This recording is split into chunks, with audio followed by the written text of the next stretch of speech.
Autolite and its 98,000 dealers bring you Mr. Joseph Cotton in tonight's presentation of Suspense.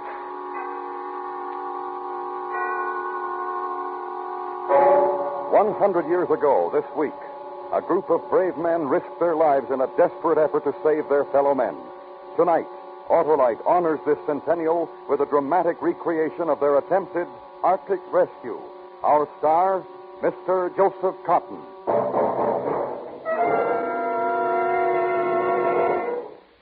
Hey, Harlow, what's in the package? the world's best Christmas present, Hap. Oh, for whom? My car. It's an Autolite Stay Full battery, the famous battery that needs water only 3 times a year in normal car use. That sure is a real present. Right you are, Hap. The Autolite Stay Full is always a real present for every car and every car owner because money just can't buy a better battery. Why, the Autolite Stay Full has fiberglass retaining mats protecting every positive plate to reduce shedding and flaking and give longer life as proved by tests conducted according to accepted life cycle standards. Where can I find this famous battery, Harlow? Under the hoods of millions of cars and at your Autolite battery dealer. He services all makes of batteries, and you can quickly locate him by looking for the Autolite battery sign or just call Western Union by number. And ask for Operator 25. I'll gladly tell you the name of your nearest Autolite battery dealer where you can get an Autolite Stay Full. The battery that needs water only 3 times a year in normal car use.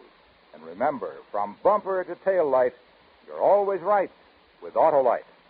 And now, Autolite presents a dramatic recreation of Arctic Rescue, starring Joseph Cotton, hoping once again to keep you in suspense.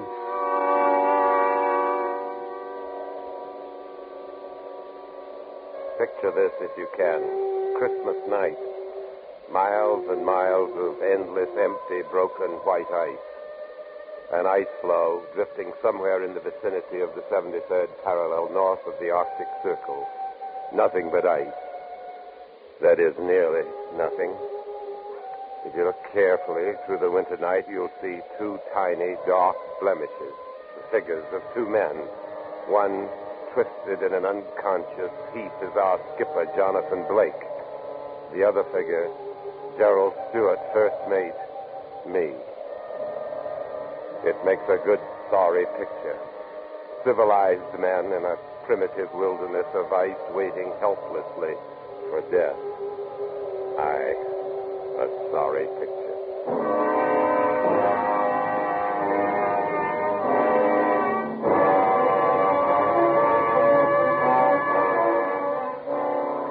It's a far different picture you'd have seen if you'd been a part of the excited crowd standing at the battery on the New York waterfront on a June morning, the year 1852.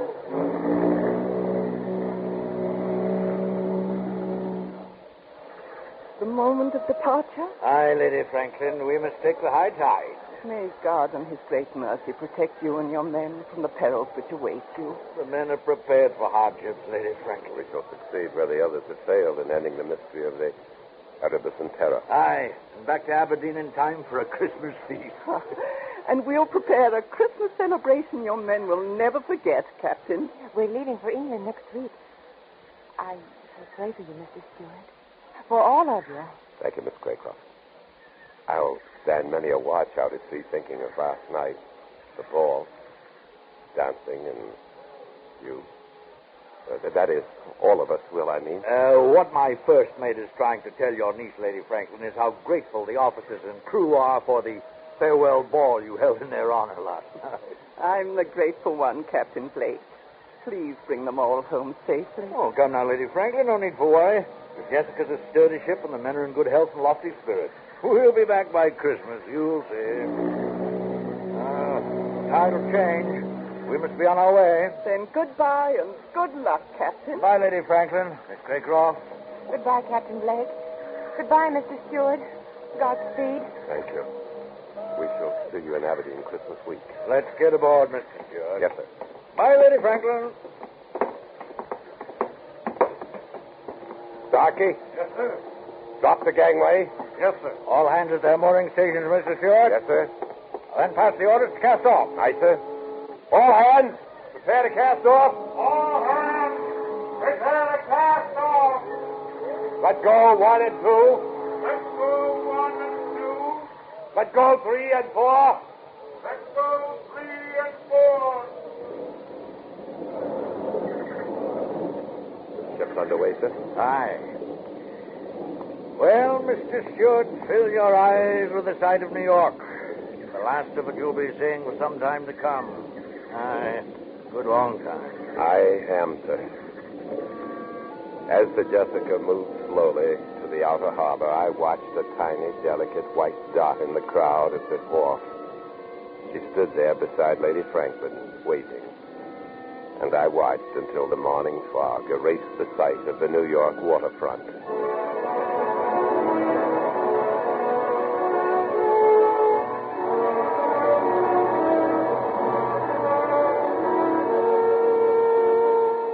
Aside from the ship's log, I've decided to keep a running account of this voyage. This account will be transferred to a watertight jar and thrown into the current should any sudden disaster occur.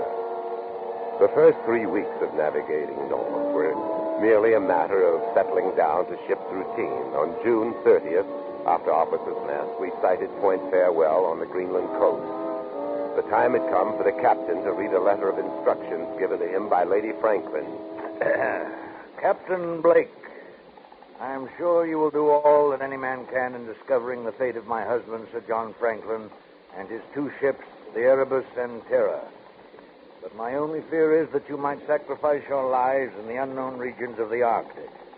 Therefore, let me state that above all else, the preservation of the lives of you and your heroic companions is more important to me than the purpose of your journey.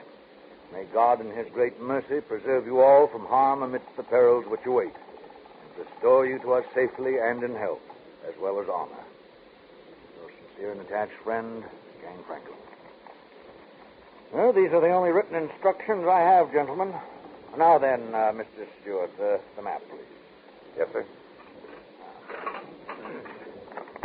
Well, there it is, gentlemen, the most recent Admiralty map of the Arctic regions that we are approaching. Aye. Now, it's almost completely blank. Aye, Mr. Halliday, thousands of miles of uncharted wilderness. And somewhere in that frozen tundra, Sir John Franklin and his men vanished. Aye. Our search will begin tomorrow when we drop anchor in Godhab. We'll pick up our ice pilot, Mr. Patrick Hansen, some additional supplies, and then make for the Arctic Circle. Arctic Circle? Sounds like the edge of the world, eh, Stuart? A little frightening, too. You frightened? Mr. Halliday, if I were you, I'd respect Mr. Stewart to see what lies before us. Captain, I was just thinking. If Franklin was looking for the Northwest Passage, he'd probably make an approach through here, through Lancaster Sound. Ah. Then he must have passed Ponds Bay here. And according to our information, they're Eskimos at Ponds Bay. They might have seen his ship enter Lancaster Sound. If they did, then we'll have something to go by. I hope Mr. Hansen understands the Eskimo dialects. They can tell us much. I don't see how we can cover all this territory and get back by Christmas, Captain. We have no choice, Mr. Stewart. If we get caught beyond the Arctic Circle after the summer months, we may never get back. Never? Aye. In the winter, the seas are covered with great ice floes. And once a ship is frozen in those latitudes, it'll stay there until the summer thaw. You can't imagine the horrors we'd endure in an Arctic winter, Mr. Halliday. I suppose not. Franklin and his men were probably frozen in for the winter. And they were never heard from again. Exactly. Well, that'll give you a brief idea of what we're in for, gentlemen. We'll know more after Mr. Hansen comes aboard. Any questions? I have nothing but questions, Captain. I wish I had the answers, Stewart.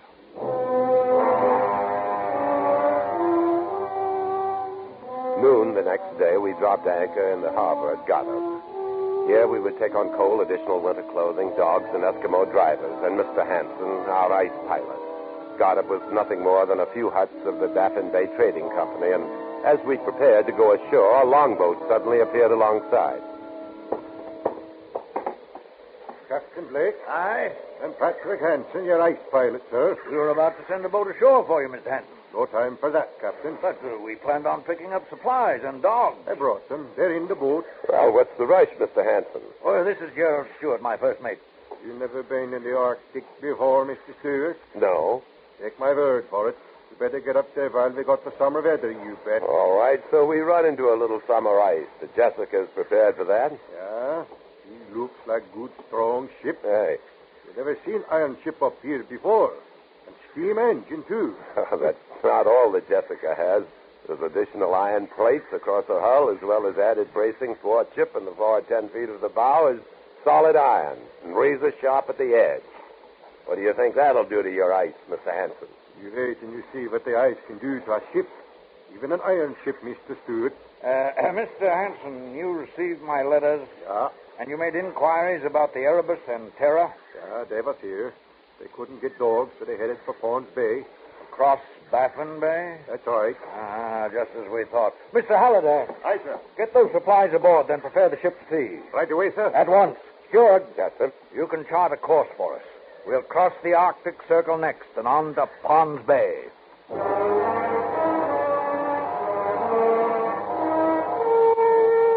We set a north by northwest course, leaving the last outpost of civilization behind us, and crossed the Great Baffin Bay. On July 4th, we crossed the Arctic Circle without ceremony.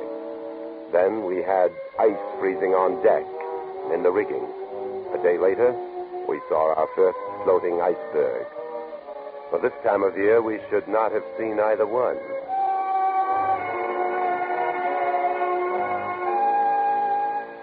From Goddard to Pond's Bay, 6.5 days, perfect calm. Upon landing, we found a small contingent of Eskimos, but nothing else. They seemed hostile and would give us no information. Then, as we were preparing to return to the Jessica, one of the natives, a girl, rushed from one of the huts and down to the beach. What's it? Oh, what's she saying, Miss Anne? I'm not sure. Oh, Captain, look.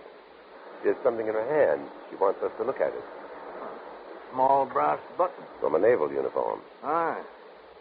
See if she'll trade it for some sewing needles. Oste? Galaga? Well, what does she mean by that? Oste? Joseph. She can't say man's name. Oste? Galaga? Joseph Gallagher? Steward, is that name on Sir John's crew list? I'm looking, sir. Yes, sir. Yes, sir. It's here. Quartermaster Joseph Gallagher. They've been here. Aye. Better get back to the ship, man. Looks like a gale brewing. Oste? Oh, let her keep the button, Steward. Give her the needles, too. Yes, sir. Oste?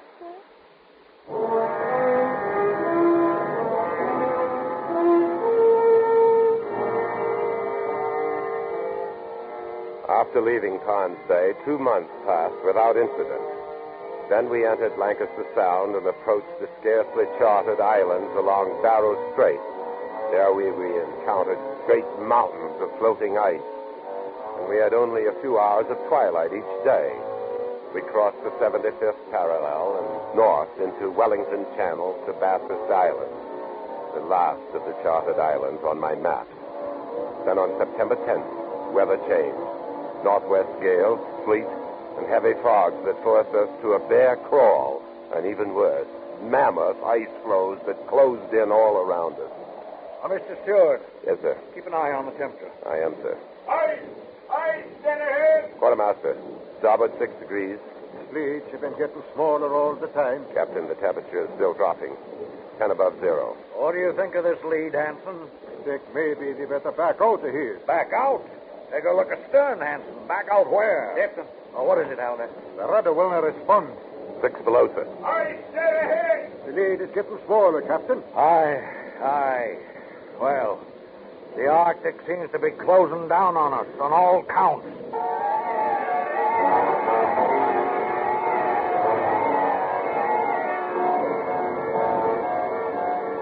The walls of the lead moved in closer until a man could jump to the ice from either side of the ship. And then the Jessica was cutting through the ice, making her own lead, but slowly we lost speed.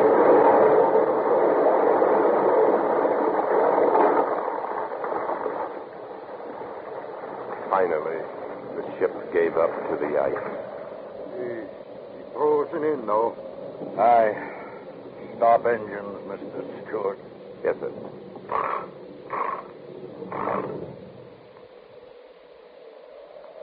Well, Captain Blake, Looks like they can forget about looking for Sir John Franklin in his ships. Now that we're frozen in, we're going to have to look out for our own lives, you bet.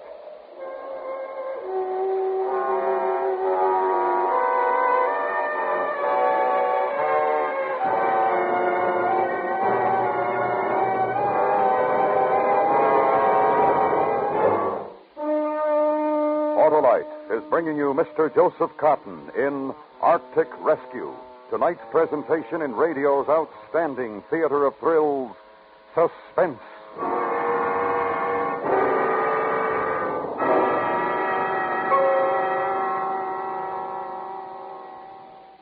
'Twas the night before Christmas, and outside the door, a man was trying his starter once more. But try as he would, the car wouldn't go, for the battery was dead. Out of water, you know. That man should have had an Autolite Stay Full battery, Harlow. Right you are, Hap. There's the battery that needs water only 3 times a year in normal car use. Because the Autolite Stay Full has over 3 times the liquid reserve of batteries without Stay Full features. And, in addition, it has fiberglass retaining mats protecting every positive plate to reduce shedding and flaking and give longer life, as proved by tests conducted according to accepted life cycle standards. Money just can't buy a better battery. So, friends, see your nearest Autolite battery dealer. He services all makes of batteries, and he has an Autolite Stay Full for your car if a replacement is needed. Just call Western Union by number and ask for Operator 25. And I'll tell you where you can get an Autolite Stay Full battery. The battery that needs water only 3 times a year in normal car use. And remember, from bumper to tail light, you're always right with Autolite. And now, Autolite brings back to our Hollywood soundstage Mr. Joseph Cotton in Elliot Lewis's production of Arctic Rescue, a true story well calculated to keep you in suspense. September 10th, 1852. Unless a miracle occurred, we were frozen in the Arctic for the rest of the winter months. A sea of ice surrounded us, and the ship took on a starboard list from the pressure of the floe. Rations were cut in food, water, and coal consumption. Furious gales came and went, and there were more freezing temperatures, often as low as 35 below. The doctor was a busy man. Nearly all hands suffered from frostbite, many from gangrene. Conditions aboard the Jessica were deplorable. I thought they couldn't get worse. October came, November, December, and we thought of home and the holidays and of Lady Franklin and Miss Craycroft sitting alone at the Christmas feast that was to be held in our honor. On Christmas Day, the cook outdid himself. We had a feast aboard the Jessica on the last of the salt pork and beef. And with the last of the Alsop ale and minced meat, the cook made pies. And we had as a celebration Christmas Day, 1852. Men, the captain has a word to say. I dropped below to offer you my greetings on this holiday and to wish you a much happier Christmas next year. Thank you. Silent night, holy night, all is calm, all is bright.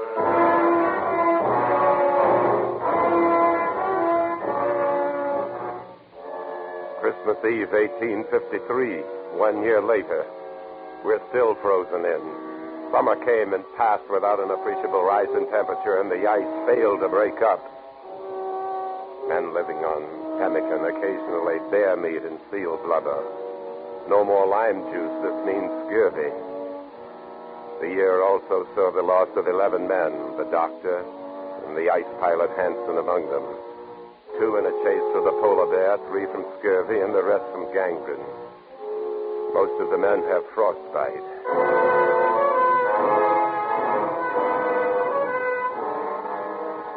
Our second Christmas in the Arctic. The floe that holds the ship is drifting south down Peel Sound. We saw the shores of King William's Island. The captain sent Halliday and 3 men on sledge to look for food depots or rock cairn, anything. They returned today. Where'd you find it, Halliday? In a cairn. We also found empty pemmican cans and bits of ship's timber. Sure. Listen to this. It was written by Franklin himself. 1851, latitude 69 degrees, longitude 98 degrees west. HMS Terror sank when ice broke. Erebus still frozen in. Beset since April 12th, 1850. We are deserting the Erebus. Attempting overland march to Baxfish River, to Hudson's Bay. If unheard from when this found, we must be considered lost. Sir John Franklin, Captain HMS Erebus. We found what we came for. Aye. They're all dead. Aye. If something doesn't happen pretty soon, we'll be dead, too. Makes for a very Merry Christmas, Captain. Captain. I heard. It's the ice. Breaking. How long do you think our iron plates will last against this, Captain? Great cracks opened in the ice. Then out of the water through the openings, another great mountain of ice would rise. Great slabs that have been 100 yards wide, shattered, upended, and sank into the churning water. All around us, great jagged fingers of ice crashed. All hands abandon Stewart, get no chance. We're going out on the ice, too. Yes, sir. I could feel the ship jarring loose under me, and suddenly the Jessica, red sharply throwing me across the deck. The last sound in my ears was that of the Jessica tearing loose from the ice.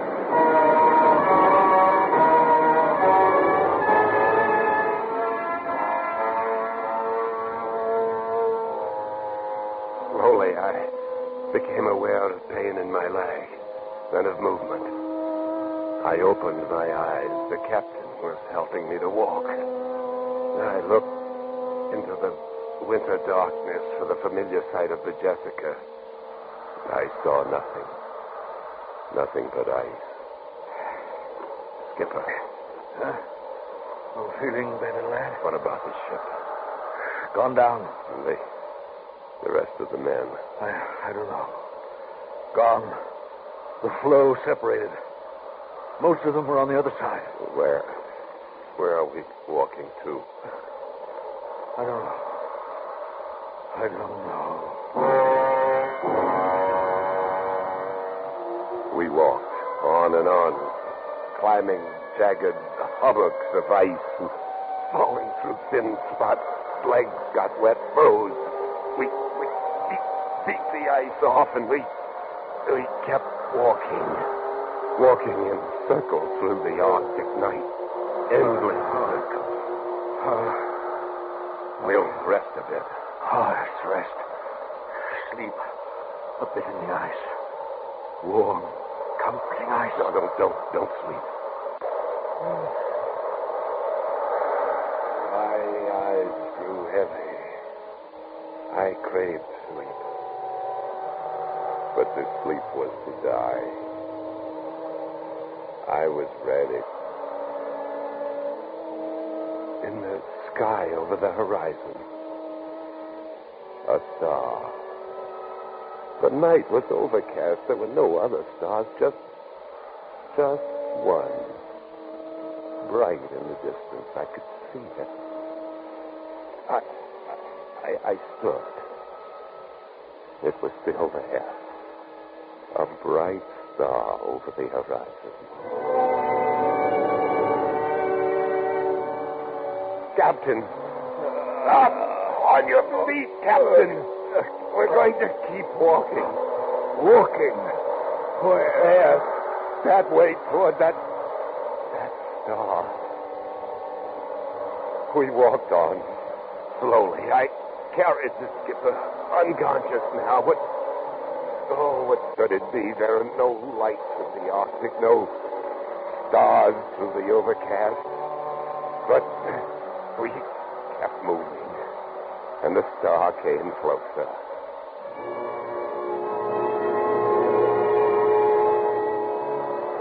I couldn't believe what suddenly appeared. Through the darkness directly beneath the star with the vague outline of a ship. A ship. Mate! Mate, help!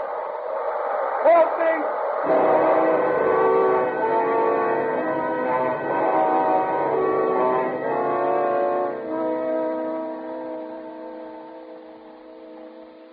He's coming out of it. Steward. Steward. The ship. I saw. Starkey. Halliday. In the flesh. I saw a ship. I know. You're on it. See? But where did it come from?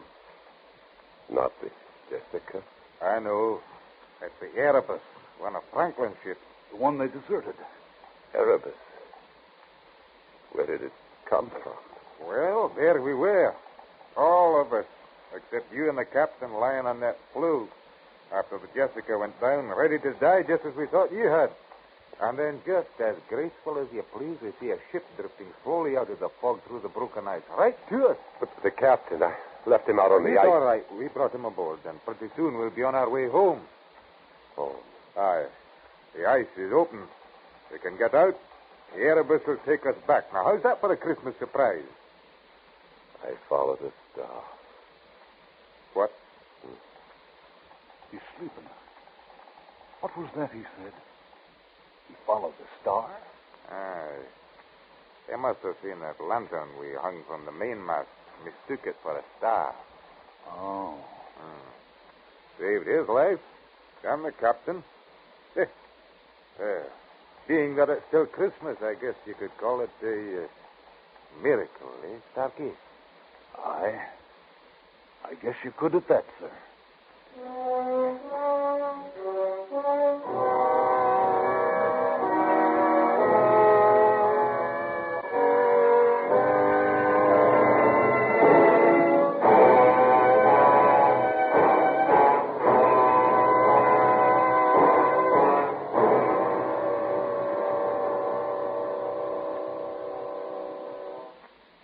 Suspense. Presented by Autolite. Tonight's star, Mr. Joseph Cotton. This is Harlow Wilcox speaking for Autolite, world's largest independent manufacturer of automotive electrical equipment. Autolite is proud to serve the greatest names in the industry. They are members of the Autolite family, as well as are the 98,000 Autolite distributors and dealers in the United States and thousands more in Canada and throughout the world. Our family also includes the nearly 30,000 men and women in 28 great Autolite plants from coast to coast and Autolite plants in many foreign countries, as well as the 18,000 people who have invested a portion of their savings in Autolite. Every Autolite product is backed by constant research and precision built to the highest standards of quality and performance. So remember, from bumper to tail light, you're always right with Autolite.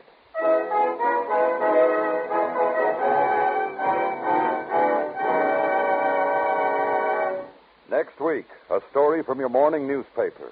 The dramatic expose of narcotics peddling among teenagers, as reported in Melody in Dreams. Our star, Mr. John Lund. That's next week on Suspense. Suspense is produced and directed by Elliot Lewis, with music composed by Lucian Morowick and conducted by Lud Luskin.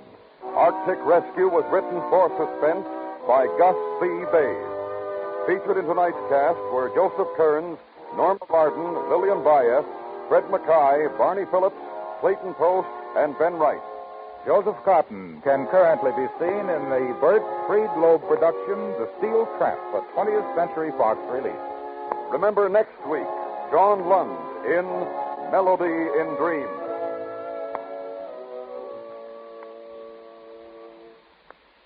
Eight million Americans are suffering from arthritis or rheumatism. Recent medical discoveries have given these people hope of cure from this crippling disease. You can help make this hope a reality by mailing a contribution to Arthritis, care of your local postmaster. Friends, on behalf of the entire Autolite family and all of us on Suspense, this is Harlow Wilcox wishing all of you a very Merry Christmas. Good night. This is the CBS Radio Network.